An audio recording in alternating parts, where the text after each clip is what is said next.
Welcome back to my channel Mou blogs. তোমরা কেমন আছো সবাই? আশা করি ভালো আছো, আমিও ভালো আছি। তো সকালবেলা আবার ছোলা নিয়ে বসে পড়েছি। ছোলা আর বাদাম আগের দিন রাত্রিবেলা তো ভিজে রেখেছে। তোমরা তো সবাই জানো যে সকালবেলা ওঠে হচ্ছে আমরা সবাই মিলে এই জিনিসটাই খাই। তো সেই ছোলাটা নিয়ে বসে পড়েছি। তো খাওয়ার পরে টরে তারপরে আবার দেখো আমি এসেছি তুলসী মন্দিরটা মুছতে, কারণ মা স্নান করে আবার পুজো দেবে। তো অনেকটা কাজই এগিয়ে রাখলে মারও সুবিধা হয়, তার জন্য আমি এই কাজগুলো আগিয়ে রাখছি। আর সঙ্গে সঙ্গে মা তাহলে স্নান করে পুজোটাও দিতে পারবে, তার জন্য এইখানে তুলসী মন্দিরটা আমি ভালো করে মুছে নিচ্ছি। আর আমাদের তুলসী মন্দিরটা তোমাদের কেমন লাগে তোমরা কিন্তু কমেন্ট করে জানাবে। আমাদের তুলসী মন্দিরটা বাবাকে বলেছিলাম অন্যরকম করতে, কিন্তু বাবা একটু অন্যরকম করেছে। তো ঠিক আছে, বলেছিল বেশি ডিজাইন করলে রোদ্দুরে ফেটে যাবে, তার জন্য এই সিম্পলভাবেই করা। তারপরে চলে এসেছি ঘরে বিছনা তুলতে। যেহেতু তোমাদের দাদাভাই একটু লেট করে ঘুম থেকে ওঠে, তার জন্য আমার বিছনাটাও একটু লেট করেই তুলতে হয়। বাকি কাজগুলো আমার অনেকগুলোই কমপ্লিট হয়ে যায়, তারপরে তোমার দাদাভাই ওঠে। আর ছেলে কিন্তু অনেক আগেই উঠে যায়, কারণ ছেলে হচ্ছে ঘুমায় ওর ঠানুর কাছে, ওর ঠানু ওকে ডেকে দেয়। আর এইখানে তারপরে চলে এসেছি সিঁড়ি মুছতে, সিঁড়ি টিড়ি মুছে টুছে আবার চলে এসেছি হচ্ছে ডালের বড়া করতে। তো সকালবেলা আমি রাত্রিবেলা ভাত কটা বেশি করে রান্না করা ছিল, সেই ভাত কটা জল দিয়ে রেখেছিলাম। যেহেতু এখন গরমকাল, আর গরমকাল মানেই হচ্ছে ডালের বড়া আর হচ্ছে পান্তা ভাত। তো এটাই হচ্ছে বেস্ট খাবার।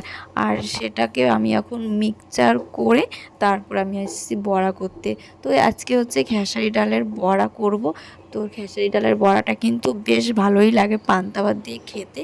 তো সেটাই আজকে করা হবে। যেহেতু ডালের বড়াটা বাবা বেশি ভালো খায়, তার জন্য বাবার জন্যই বেশি করে বানানো হয়। আর এইখানে ডালের বড়াগুলো বানিয়ে নিচ্ছি আর মনে মনে কাজগুলো আগাচ্ছি, আর মনে মনে ভীষণ আনন্দও লাগছে, কারণ আজকে যাওয়ার আছে এক জায়গায়। তোমরা কিন্তু সবটাই দেখতে পারবে, শুধু তোমরা একটু পাশে থেকো, তাহলেই বুঝতে পারবে। হাই গাইস, আমি এখানে এসেও সাজা শুরু করেছি। বাড়িতে বসে টাইম পাই না, কি করবো? পার্লার বাদ দিয়ে বৌদি এখন এইখান মেটাপে এসেও সাজছে। পার্লারে সেজে হচ্ছে না, একদম না। তোর ফোনে আমার কি সুন্দর লাগছে রে, সুন্দরই লাগছে। হ্যাঁ সত্যি দেখ। তাহলে তোমরা বুঝতে পেরেছো আমরা কোথায় এসেছি। আমরা এসেছি হচ্ছে বিষ্ণুপুর মেটআপে। ফার্স্ট টাইম আমি কোনো মেটআপে গেলাম, ফার্স্ট টাইম। মনের মধ্যে ভীষণ একটা এক্সাইটেড বোধ মনে হচ্ছে যে আমি ফার্স্ট টাইম কোনো মেটআপে এসেছি।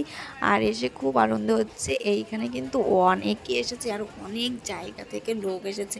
তো কখনো ভাবতে পারিনি যে এরকম একটা জায়গায় আমিও আসতে পারবো। আর এইখানে কিন্তু সঞ্জয় দাদাভাই দেখো রিল করছে নেচে নেচে। আর সামনে আমার বিজন দাদা, সেটাও ও ক্যামেরা করছে। আমার বিজন দাদা কিন্তু ভীষণ ভালো ভিডিও করে, ভীষণ ভালো। তো তোমরা যারা এখনও আমার দাদার প্রোফাইলে যাওনি, তোমরা সবাই চলে যেও বিজন বিশ্বাস। তো তাহলে দেখবে আমার দাদার কাছ থেকে অনেক ভালোবাসা পাবে, অনেক ভালোবাসা। আর এইখানে দেখো সঞ্জয় দাদার স্ত্রীর সঙ্গে সবাই ভিডিও বানাচ্ছে, তো আমিও বানিয়েছি। তো সেটা হচ্ছে আমি তোমাদের পরে দিয়ে দেবো, তো সেটাও তোমরা দেখতে পারবে। আর এইখানে দেখো সঞ্জয় দাদাকে ঘিরে সবাই আছে, শুধু আমি কাছে যেতে পারিনি কি বলতো, সবাই ভিডিও বানাচ্ছে, নিজের মনে কেমন লাগে যে এত মানুষের ভিড়ে একটু লজ্জা লজ্জা বোধ হচ্ছিল। তারপরে চলে আসলো দীপঙ্কর দা, সুমি দিদি, কোয়েল, মৃণাল দা। তো সবাই চলে আসলো। তো তাদের সঙ্গে একটা কারণ কি বলছে, আমি আগে থেকেই এই দিদিদেরকে চিনি, আমার আগে থেকেই পরিচয় আছে। তো তার জন্য আমার সঙ্গে একসঙ্গে ঘুরতে বেশ মজাই লাগলো। কাছে বলে দেখা করা যাচ্ছে, দূরে বলে দেখা করা যাবে না। একটা বোনের সঙ্গে কথা বলছিল, এর নাম হচ্ছে প্রিয়াঙ্কা। তো এদের বাড়িটা হচ্ছে আমাদের বাড়ির পাশেই, কিন্তু আমি কখনো চিনি না, জানি না। তো আমার বিজন দাদাকে ভীষণ পরিমাণে ভালোবাসে। তো আমার দাদার বৌদির জন্যই এই অনুষ্ঠানে এই বোনটি এসছে। তো কত গর্বের বিষয় বলো তো, যে আমার দাদার জন্য কেউ একজন করতে এসছে। তো এই দেখো অবশেষে এখানে শুরু হয়ে গেছে ভাঙচুর। তো প্রথমবার এরকম একটা অনুষ্ঠানে এসে তাও একটা প্রবলেমে পড়লাম। এইখানে সব ভাঙচুর হচ্ছে, কারণ অনুষ্ঠানের মধ্যে একটা প্রবলেম হয়েছে সেটা হচ্ছে স্কুলের মধ্যে এই প্রোগ্রামটা হচ্ছে, পারমিশন নেওয়া ছিল, পারমিশন নেওয়ার পরেও পাবলিকে এসে অনুষ্ঠানটা করতে দিচ্ছে না, সব কিছু ভেঙে চুরে ফেলছে আর ভীষণভাবে বকাঝকা করছে। হ্যাঁ, স্কুল থেকে পারমিশন নেওয়া ছিল, সব কিছুই নেওয়া ছিল, কিন্তু তার বাদেও এইখানে অনুষ্ঠান করতে দেবে না, যেহেতু একটা জীবনে ফার্স্ট টাইম থিয়েটারে আসলাম। অর্গানাইজ করেছে দাদাভাই। যদি কোনো একটা পার্কে বা কোনো একটা খোলা মাঠের মধ্যে অর্গানাইজটা করতো তাহলে মনে হয় আরও খুব ভালো হতো, যেহেতু একটা স্কুল তার জন্য এই প্রবলেমটা দেখা দিয়েছে। আর নাহলে অনুষ্ঠানটা বেশ ভালোই চলছিল। তারপরে দেখো চলে এসেছি একটা পুরো তেজপাতা বাগানের মধ্যে। তো দাদাভাই অনেকেই চলে গেছে, আর এইখানে আমরা আছি একটা বাগানে, যেটা হচ্ছে প্রথম যে ক্রিয়েটারটা হয়েছিল যেখানে বিষ্ণুপুরে হচ্ছে একটা তেজপাতা বাগানে, সেই বাগানটাই আমাদের সকলকে নিয়ে এসেছে, যেহেতু অনেক দূর থেকে লোক এসছে, তাদের খিদেও পেয়ে গেছে আর এত রান্নাও হয়েছে যে খাবারগুলো নষ্ট হবে, তার জন্য দেখো একটা বাগানের ভীষণ মানে যত্ন করে সবাইকে খাওয়ানো হচ্ছে, যেহেতু একদিনের মধ্যে সব কিছু করা সম্ভব না, যে চেয়ার টেবিল প্যান্ডেল করা, তো সেটা সম্ভব না, তার জন্য একটা বড় তাঁবু এনে বসিয়ে সবাইকে যত্ন সহকারে খাওয়ানো হচ্ছে। আর কেউ পারছে যে একটা খোলা বাগানের মধ্যে বসে নিরালায় খাচ্ছে, মানে কি বলতো একটা যত্নটাই অন্যরকম হয়েছে। কিন্তু ওই দাদাভাইয়েরও ভীষণ খারাপ লেগেছে যে এত মানুষকে ডেকে এনে সবাই অপমানিত বোধ হলো। আর সঞ্জয় দাদাভাই বেরিয়ে গেছে, দীপঙ্কর দেয়া দাদা, সুমি দিদি সবাই বেরিয়ে গেছে এখান থেকে।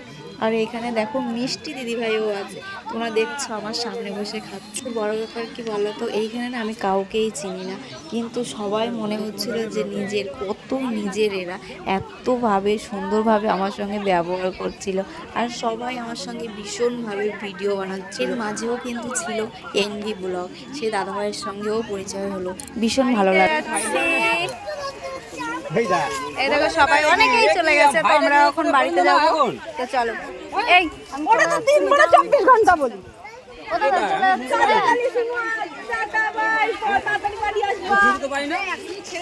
তোমরা দেখতেই পেরেছো যে আজকে স্কুলের মধ্যে একটা মিটআপ রাখার জন্য কতটা সমস্যা হয়েছে। তো সেই সমস্যার জন্য আজকে অনুষ্ঠানটাও হয়নি ঠিক মতো। তো পারমিশন নেওয়া ছিল, কিন্তু পারমিশন তাছাড়া জানি না কেন এই ডিস্টার্বটা হলো, কেন যে এই অনুষ্ঠানটাকে একদম পুরো মাটি করে দিল, যেহেতু একটা স্কুল, তো স্কুলের জন্য হয়তো এই প্রোগ্রামটা হতে পারেনি, যেহেতু প্রোগ্রামটা স্কুলের মধ্যে করেছে তার জন্য। তো যাই হোক, আমরা একটু দুঃখবোধ পেয়েছি, কারণ ফার্স্ট টাইম একটা ইভেন্টে গেছিলাম, তবুও কষ্ট পেলাম। যাই হোক, বাদ দাও, আর যাওয়া হবার নয়, তাও হয়ে গেছে। আর অনেকে কী বলতো, একটা মান সম্মানের মধ্যেও সবাই পড়েছে, যে অপমান বোধ হয়েছে যে এত লোক আসলো আর তাদের অসম্মান করলো, সে ব্যাপারটা একটা অন্যরকম দাঁড়িয়েছে। তো চলো নেক্সট টাইম দেখা যাবে। তো ভিডিওটা আর বড় করছি না, ভিডিওটা যদি ভালো লাগে লাইক করবে, শেয়ার সাবস্ক্রাইব করে দেবে, যারা ফেসবুক থেকে দেখছো তারা ফলো করে নেবে।